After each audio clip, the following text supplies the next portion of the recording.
This regular City of Medicine Hat Council is called to order on Monday, March 17th, 2025 at 6:30 p.m. We will begin with a moment of prayer or reflection.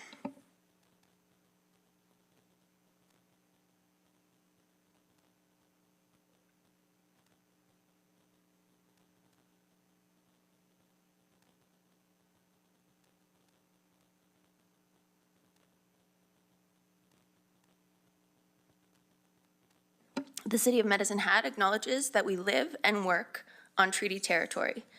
The city pays respect for all Indigenous peoples and honors their past, present, and future. We recognize and respect their cultural heritages and relationships to the land. Adoption of previous council meeting minutes from March 3rd, 2025. Is there any errors or omissions, objections? Okay. Seeing none, the March 3rd, 2025 regular council minutes are adopted as presented for the corporate record. Are there any adoption of the agenda? Okay, so items 9.2 and 9.3, which are motions from Councillor McGrogan. So they were on the agenda as notices of motion last time. So they came forward for discussion this time, but Councillor McGrogan has requested that they be postponed until our next regular meeting. So we will postpone those, and that will be noted in the agenda. Also, Councillor Sharps has was not able to make it tonight, but she advised that she had 3 motions that she wanted to add to the agenda as notices of motion. So they would appear on the next agenda. So can I have a do you want to read them out? Oh, not read them out, but just give a sense of what they are. Do we have a seconder for that? Yeah. They're just notices of motion. But because it's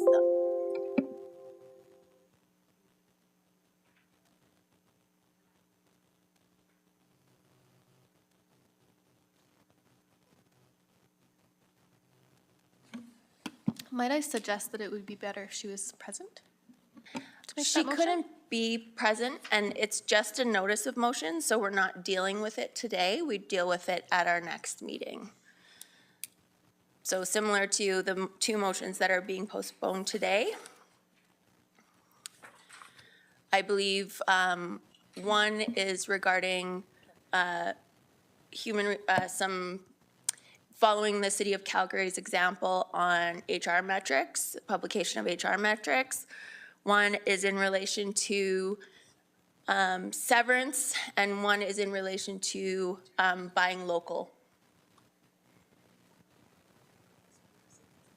Buying local? Yeah.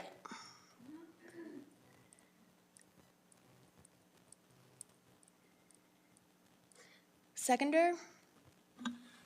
If I may say, I'm not sure I'm just going to, I guess, argue the point of a seconder. First off, I can't read it, so I wouldn't want to second it.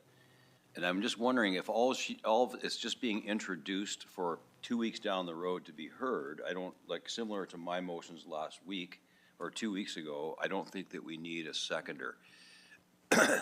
So that's my view. I don't know, City Clerk or Madam Chair, if you object. Or... Are there any objections around the table? It will be provided for council's review, and then next meeting we'll deal with it. Okay, seeing no objections, we will add those as notices of motion for today's meeting. Next up is council announcements. Does anyone have any Councillor Canoto. Thank you, Mayor Clark, and to the chair. So I just want to mention that my colleague, our colleague, Councillor Dumanowski, was selected as the recipient of the 2025 Excellence in Catholic Education Award. This prestigious award celebrates individuals who make an outstanding contribution to Catholic education, and wanted to send my congratulations to him. Congratulations. Any other councillor announcements? Councillor Robbins?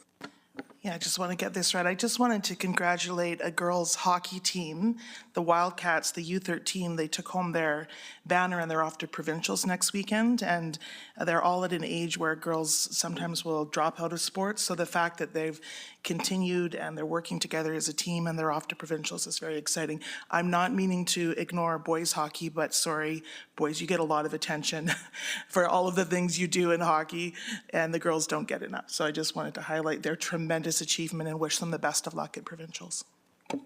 Yeah, that is definitely exciting, and hope to have an update. Best of luck to them. So we have a consent agenda. Does anyone have anything they would like to pull from the consent agenda for discussion? Seeing none, can I get a motion? I move that council adopts the consent agenda items as presented. I'll second. All right, we'll vote on that motion.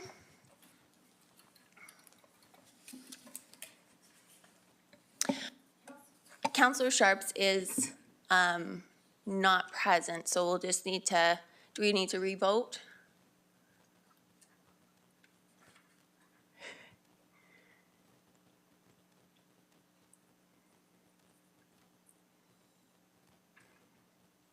Okay, we'll vote on the motion. And that's unanimous. Next item is item 9.1, bylaw 4667, amendment recommendations. And this is a presentation, or will be introduced by Selena McLean-Moore, our Director of Economic Development. Can I get a motion? I move that council directs administration to prepare a bylaw to amend bylaw 4667 to allow for a multi-year tax incentive program for multi-unit housing projects in the city, and the amending bylaw be brought to council for consideration in Q2 in 2025. I'll second that motion. Would anyone have any questions, or do you have any further discussion on this matter? Mayor Clerk, wouldn't the presentation come first and then? I actually don't think is there a presentation? It didn't come up on the screen, so I was, Verbal. okay. Yeah. Go ahead. Okay. Good evening, council. My department has been tasked with developing the residential incentive program for 2025-2026. And through research and discussion with our sister departments, we would like to move the incentive program from a grant-based, which has been the last few years, to a tax deferral-based. So on October 31st, 2024, changes to the MGA were announced to allow multi-year residential property tax incentives. So now municipalities have the discretion to offer multi-year property tax exemptions to residential properties to encourage housing construction. This is an enabling tool, and municipalities would set parameters by bylaw. So the Economic Development Department has taken a collaborative effort with our planning, development, and land and real estate and assessment departments to reflect on the housing infill and redevelopment incentive program that was administered last year, and discuss opportunities for a residential housing-based incentive program based on the experience that we learned from last year, the feedback we received, and some research. So the things that we've done, we've engaged with economic development professionals from different communities, Brooks, Airdrie, Okotoks, and Lethbridge. We've researched tax-based programs across Alberta and nearby communities, and we have surveyed industry leaders in construction, development, and real estate. So those organizations, Chamber of Commerce, UDI Committee, Build, Medicine Hat Construction Association, and Medicine Hat Real Estate Board. So what we found is competing jurisdictions across different communities, very similar to Medicine Hat. Brooks, Lethbridge, Tabor, Regina, Moose Jaw, and Brandon offer similar tax deferral programming, and they also offer incentives that include residential lot discounts, permit waivers, and grants. The survey results from the organizations we surveyed highlighted that most valuable programs would support infrastructure costs, reduce land, and offer tax incentives. Over half the respondents agreed that multiple unit housing is currently the most in demand housing in Medicine Hat. Finally, respondents indicated various cost factors that are impacting project decisions today and providing future cost savings, such as tax credits, could provide a positive impact for the viability of a project. So some of the things that we were dealing with last year when we were administering the previous program were we had to hold on to budgeted funds for numerous years. So say we had a developer that was approved for an incentive, we had to hold on to that incentive money for 2 years because they had 2 years to be able to finish their project. But sometimes what was happening is that these projects actually didn't even go through. So at the end of the 2 years, we would put the money back into the pot and then we would try and redistribute it again. The other thing that happened with the old programs is there was continual monitoring of the program, so we needed to ensure to maintain the program eligibility and to ensure the project was continuing as per the conditions of the agreement. So this meant administration was continually having to track projects. So a tax deferral program would eliminate the need for monitoring as the credit is applied upon the project completion. As well, a tax deferral program would also eliminate, take away the requirement to hold funds over multiple years, and instead we would just forego that tax revenue over the period of that the bylaw indicated. So financial implications, a development incentive program supports an increase in diverse housing supply and property values, increasing city revenue, and funding is not required for this program. The incentive will be packaged in the form of tax deferral set over a number of years, and that once that tax deferral period is passed, the city will collect the full 100% of the taxes on the property. So if this goes through, we will collaborate with city solicitor, planning and development, and assessment departments to create guidelines and procedures for the proposed incentive program. Work with the solicitor department to make amendments to the bylaw 4667, and present that bylaw to city council for the first, second, and third readings. Hopefully, we're hoping by mid-second quarter, and then we will launch the program. Thank you. Any questions or debate now? Councillor Hyder, your mic is on? Nope. Okay, Councillor Robbins. Thank you very much, and through the chair. Thank you, Director McLean-Moore. So I have a couple of questions. So this change of the MG only happened in October of last year, and we were in budget discussions then. Was there money set aside for incentives, these types of incentives for the 2025-26 budget? Through the chair, yes, there were. Okay, I thought so. And so what will happen if we're switching to tax incentives instead with that pot of money, as you described it? Yes, through the chair, we will have money remaining. We have some of that money going towards vibrancy incentives as well as the SEPTED program. So once that money is expended, we will be having to discuss what to do with the remaining funds. Okay. Can I just follow up? But yeah, you sure can. And so the grant had a limited number of people that could access the grant funds, and then the grant funds would eventually run out. Is there a difference with the tax incentives? Is there a limit to the number of people who could access them, or is it sort of unlimited because it's not money out of our pocket, it's deferred tax? Yes, so through the chair, there would be, at this point in time, I don't think there would be a limit, because what we would do is we would set parameters based on what we want to accomplish, and then any, and this could be debated, right? But in my mind, and I think that in my staff's mind, any tax incentive that is going to stimulate building means that we may take a little bit of a loss on those taxes for a few years, but in the end, it is better for the Medicine Hat economy and for the city revenue. Because after the 3 to 5 years, we are making the full amount on those taxes and on property that wasn't here to begin with. Right, right. Okay, thank you very much. I appreciate the explanation. Councillor Hirsch? Thanks, Your Worship. Through the chair, so thanks for the presentation. I guess I'm, so a little bit more further in terms of what Councillor Robbins had indicated. So I take it the funds go into basically a general fund in terms of incentives in general. And this is a housekeeping item on the multi-year tax incentive for multiple unit housing projects.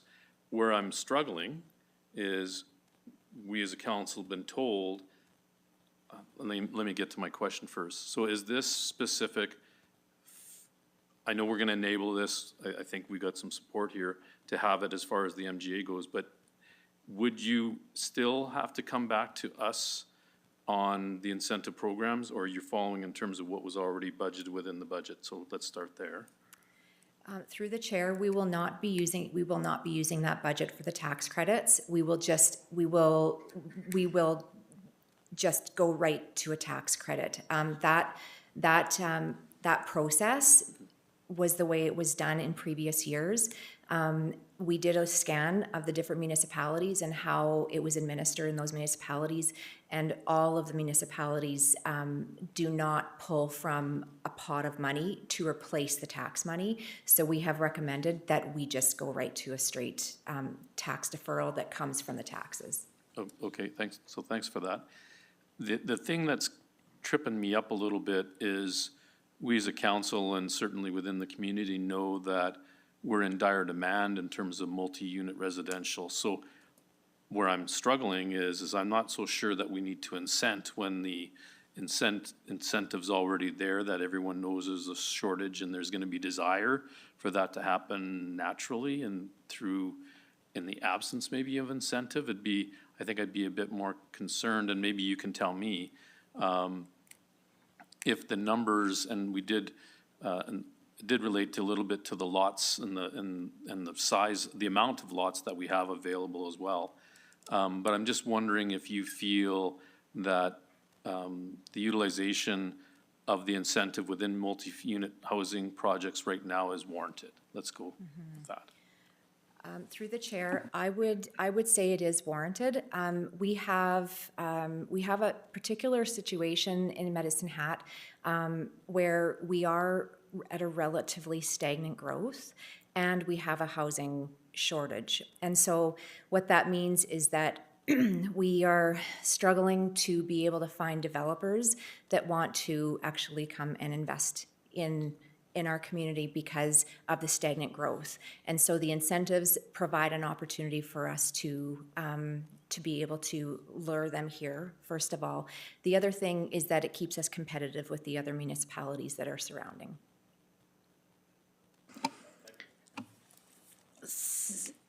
You accidentally. Oh, sorry, thank you, and all. All right, so we'll vote on the motion that Councillor Hyder put forward.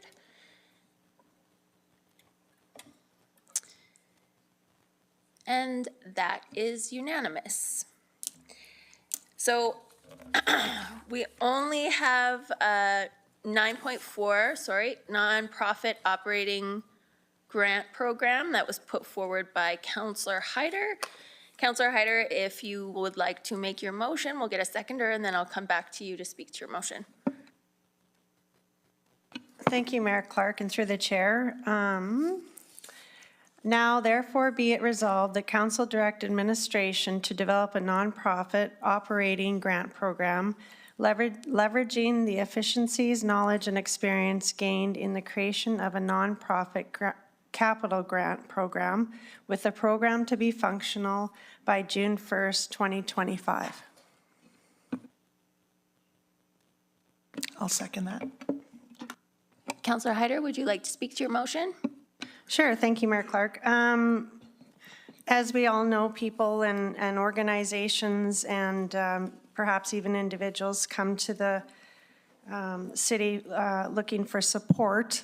And with discussion with Managing Director Hutter and the program that has been rolled out as a capital grant program, which has actually been so far so good, quite successful. It's a way to gauge the applicants and have metrics for them.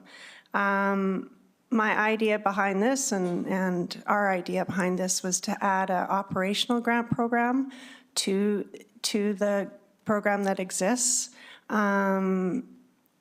If organizations want to apply, but they don't reach the criteria of a capital grant, there'd be an opportunity for an operational grant. So that's where we've kind of laid it out, Mayor Clark. Councillor Hirsch. Thanks. Can we talk about the merits of the motion right now then? Is that fair? Yep, Okay. it's been moved and seconded. The only challenge I have with the motion as it sits is that it presumes approval. And what I'm hoping for is, and so the last half of the sentence, with the program to be functional by June 1st, 2025, I'm at that point in time, if this is the inclusion of that, I'm not in favor. Only because I don't know how much we're talking about.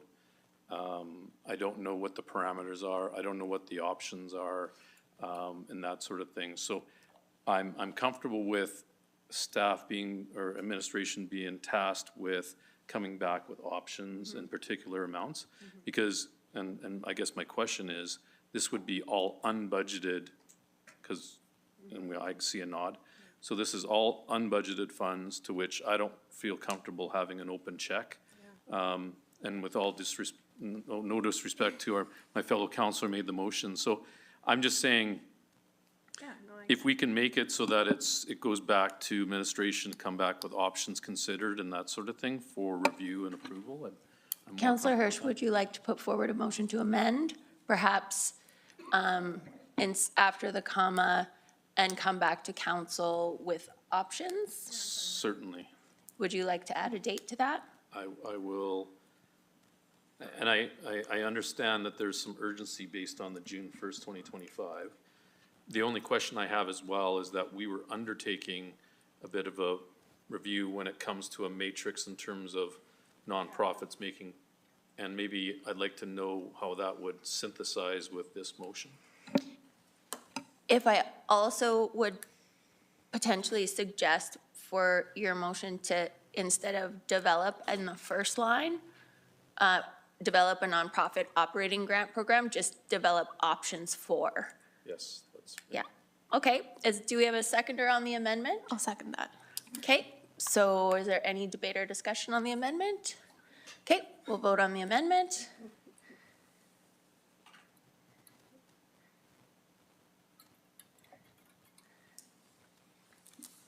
That's unanimous. Councillor, go ahead. No, and just, Your Worship, I just wanted to get an understanding of how and this potential operating would come into the, I guess, matrix of what we're trying to achieve with the capital and the nonprofit granting already.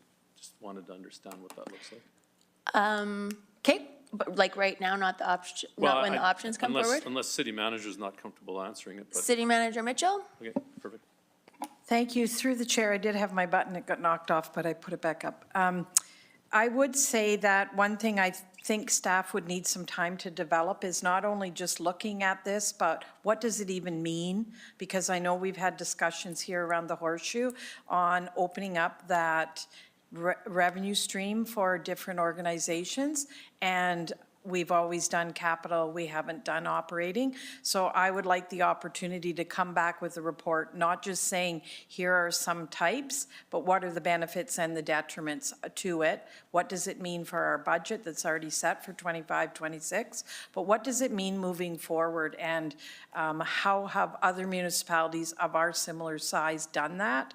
And what have been the drawbacks and the benefits? That's what I would like us to do, and I would like us to be able to have the time to make sure we explore that fully so we can bring it back to council. Can everybody? So I appreciate the commentary, City Manager, because even though I made the amendment, I'm not so sure I would support it, because my concern is, we understand that nonprofits and are under tremendous pressure, I get that, but it's the thin edge of the wedge. If we consider doing this, then all of a sudden now we're in the operating business, we're doing the capital business of nonprofits, and I'm not so sure that's what, you know, the Citizens of Medicine Hat signed us up as to be the wards of that. So from a financial point of view, I'm a bit concerned of that, because my challenge is, and this is where I'm not altogether too comfortable putting this back to administration, because where do you draw the line? And what matrix would you could you even use on the go, no-go on decision-making with the nonprofits when I think all of them are very valuable to this community? So I'm worried that this could morph into something bigger that we wouldn't be able to handle. If I may ask, would you include in this, like, just expanding our existing grant program? So we have community vibrancy and the micro grants. Would that be one of the options potentially? I have Councillor Hirsch. Well, with all due respect, that's maybe something we can have giving feedback to staff to kind of bring back with maybe. Yeah, I just wasn't sure if you were going to vote it down or, Councillor Knodel. Thank you, Mayor Clark, through the chair. So I'm just curious to hear from Managing Director Hutter or City Manager in regards to just philosophy. Do you feel like in the mind of administration that getting into the world of like an operating grant is a long-term, I don't want to say noose because it sounds so negative, but I mean it. Is it a financial noose to our organization because of and I understand we can always put a limit on the term of that grant, but I think I'll just leave it there and maybe you could reply to that. City Manager Mitchell. Thank you. Through the chair, I would say that's a very real concern. What is council's philosophy? And Councillor Hirsch said it very well too. Is this something that council wants to get into? I think the setting up of the actual grant program is not something that would take time. I think we really need to explore whether this is something that council even wants to enter into. And is it for a year? Is it a pilot project? How much funds are attached to it? I think it's more of a, like you said, philosophical question. Do we want to get into this? We have a lot of very big hurdles coming, energy transition, facilities for the future. Is this something more that we want on our financial plate, but also on the services that we're providing? That's a question for council. Can I follow up quick? Yes, you may. Thank you, Mayor Clark.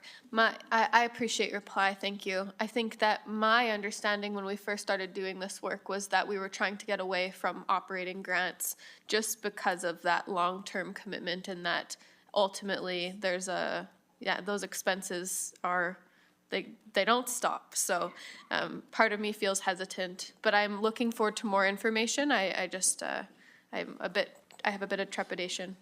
Thank you. City Manager Mitchell. Thank you. Through the chair. And one little follow-up too I would add is that often some of these nonprofits are receiving funding from different levels of government. So the issue is not only do we want to do it, the other issue is, are we now stepping into an area where we think belong with other levels, and then are we taking that on and then it becomes ours? That's another concern. Councillor Robbins. Yes, thank you, and through the chair. Yeah, I have lots of thoughts about this, and since we don't have anything else to talk about the rest of the night, maybe I'll share all of them, and I won't be as concise as hopefully I won't be rambly. I like this idea, Councillor Hyder. The city does provide, like all other municipalities, FCSS funding, and that is a form of operational grants for nonprofits with some criteria from the province. So we certainly do that, and then we do have our community vibrancy grants, which are in relatively small amounts and not really operational funds. They're more event-specific is the ones I think we've seen sort of come to council as we review the grant funding there. So it's not so much operational as FCSS funding is operational. But I think the difference in Medicine Hat, and as we were talking about the different reserves we have and how they benefit the city, and through all of the discussions we've had about utilities and being a municipality, but also being in a business, all of these things sort of like mixed together in my head a little bit. And we do run a business, and many businesses, as we know, are very philanthropic.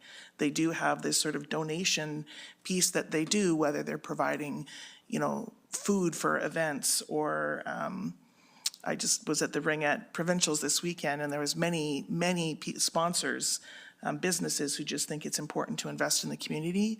So we have, weirdly, not weirdly, probably more to the benefit of citizens of Medicine Hat than they could ever realize unless they got to sit here. And then you would really realize that the benefit of having that business to the city has been getting money into our operational funds ourselves, right? Because to keep taxes low and keep services high.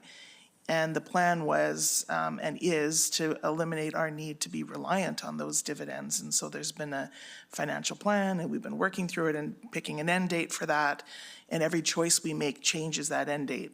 So I have all of these things in my mind. But what I am interested in exploring is if there's a possibility to take some of the reserves, if not the ones we have now, but ones we may build in the future when we're not reliant on those dividends, and put those into sort of an account that builds interest, and then the interest goes back into community, the interest from, so rather than going back into the city so that the city can give out grants, it's like we have this, let's just say $20 million, and it earns so much interest per year, and then you can apply for an operational grant from that interest amount. When the interest is done, the grants are done.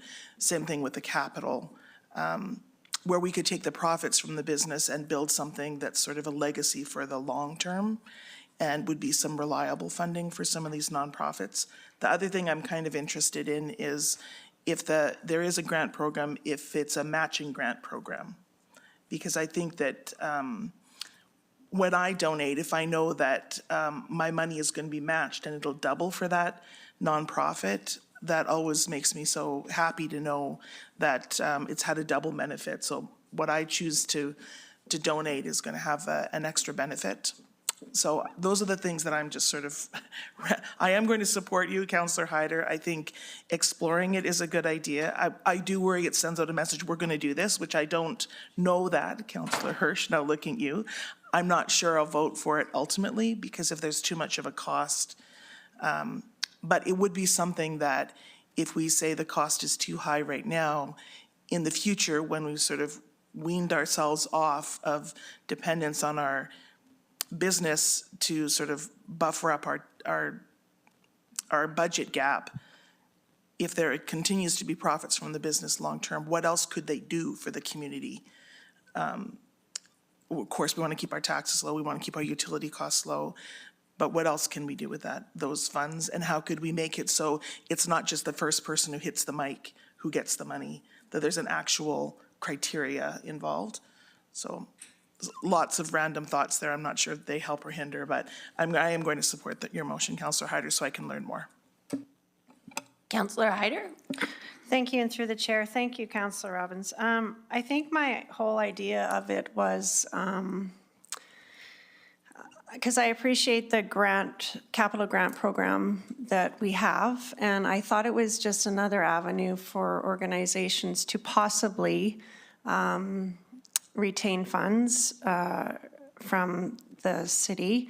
As well, like Councillor Hirsch, I don't think it's an open check. I think there are limitations, and you know, you can only apply for 30,000, whatever it may be. It's not the sky's the limit, but I thought it would be just another avenue that organizations could apply for. Of course, not everyone that applies will get money.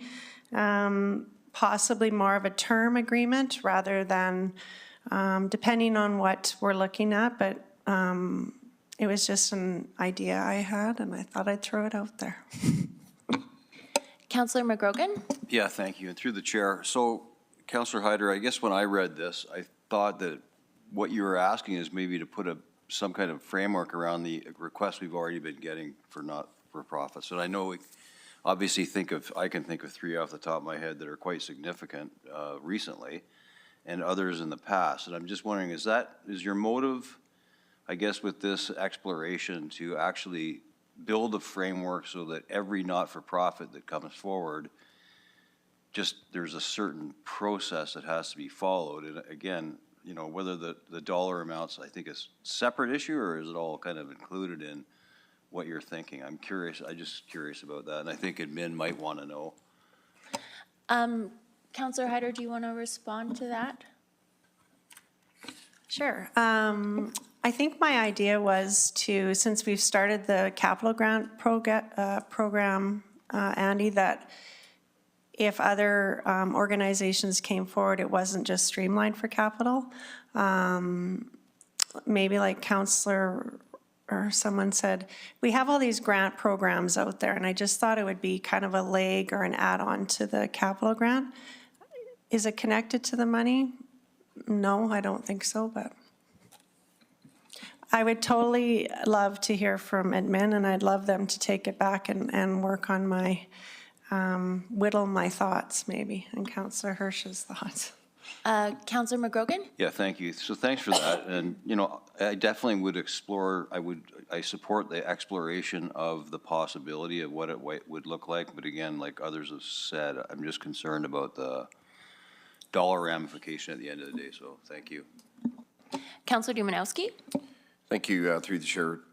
Just to add to the comments that have already been said, first of all, I'm going to start with, I think the notice of motion is well-intentioned by our colleague and very noble. I think we all inherently, and certainly in this role, want to see groups succeed.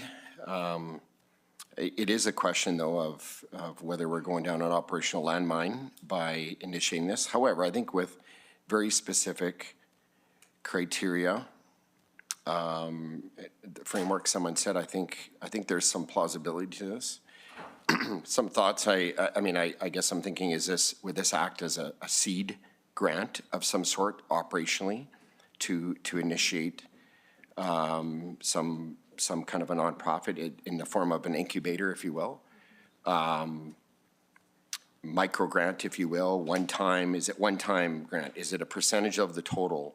Does it go to non-administrative components of a nonprofit and has to yield a certain kind of result? What's this total social value of impact? Is there a cap, et cetera? So I think there are a lot of facets to this that are still uncertain to all of us. But the best example I can kind of conjure up when I think of this, and I'm not giving promotions to them or free promotions, TELUS. I mean, TELUS Trades, they do, we all know what TELUS stands for, but they take a component of their revenues, regardless of whether they be lean or fat years as far as revenue is concerned, and they put it towards social benefit. And so usually nonprofits have that, and social benefits often are not easily calculated in the same form as a for-profit. And so really in the end, in some ways, it's probably inadvertently, and I'm going to stretch a bit here, no different than if we give a an old building or space in one of our buildings or public titles to nonprofits to lease for a small amount. In some ways, we're giving them some kind of a form of a grant in the form of a reduced rate or a space so that they can operationalize. And so I think it really, I hate to say the term, but the devil's in the details, and I think those details are absolutely necessary for us to make an educated decision. But I think the worst we can do is explore it, so I will support it. Councillor Hirsch? Thanks, Your Worship. So I'm honestly a little bit conflicted on this. I would have no problems kind of helping the motion along to kind of get some life to it. But I am challenged in the fact that I wonder out loud whether it's the best utilization of our staff's time to even look at this when we, as the City Medicine Hat, recognize that we're already, financially challenged, and to do this exercise when we know it's going to be dollars considered, unbudgeted to that extent as well, gives me a little bit of discomfort. But in order to kind of see something of a semblance of support for this, if this was to come back to me, I would have to think that we'd have to see some sort of matching contributions, new money from outside entities to come to this. So if our investment's 30 grand and they get 30 grand external somehow by matching privately or publicly, different levels of government, it might get me there. But again, I'm just not feeling comfortable opening this up. And again, I'm just one to win support over one of 9 of us, but I am comfortable having this review with the caveat that it would have to be something fairly spectacular, because if it's just by virtue of, we're just going to give money out of this, no different, with all due respect, out of the capital program, I don't know if I'll arrive there. So anyway, thank you. Okay, I agree with the budgetary concerns for sure. I also agree that it's worth looking into, and a number of the other comments. So I'm just going to support it so that we can get a better idea of what's possible and how we could perhaps even limit requests so that, because they know what we're going to be dealing with. No further speakers. Let us vote on the motion as amended. That's unanimous. The final item is the notices of motion, which the city clerk will read into the record. Yeah, just the therefore parts, and then the remainder can be at the next motion, or meeting, sorry. Therefore, I recommend that council direct administration to identify alternative suppliers to Amazon and all US-based vendors, and where feasible and consistent with applicable trade agreements, prioritize local suppliers. Additionally, I propose that council direct administration to provide a report back, the increase in local spending. That's number 1. And number 2 is that I move administration be directed to provide a line item report on a quarterly basis coinciding with the audit report, which includes the following information: and a cumulative summary of all severance agreements and details of any bonuses awarded during a reporting period. And the third one is council directs administration to prepare an HR matrix similar to those published by the City of Calgary and other municipalities on our city website under Human Resources section. This should include data such as total number of employees, on-site, remote, contractors, consultants, voluntary terminations, involuntary terminations, safety stats such as WSB, lost time, short-term and long-term disability, and website amendments should be completed by April 30th of 2025, as all these are currently tracked. I'm like 100%, 98% sure that Counselor Sharps wouldn't have a problem with just removing, I recommend that in the first motion, because it really, she's making a motion. Yeah. Council directs administration. Council directs. Yeah. Counselor Hirsch, your name is up. Yeah, I just wanted to, on the second motion, and regardless if I support it or not, I just wanted to, and put notice to council that, and maybe Councilor Sharps can maybe amend this a little bit. She's making motion on a quarterly basis for the report coinciding with the audit report, but quite frankly, the audit report is 3 times a year. So just maybe as a respectful heads up to the counselor or council when we look at this. So it's a triannual one rather than quarterly. Good point. All right. That concludes our business for this meeting. We are adjourned at 7:15 PM.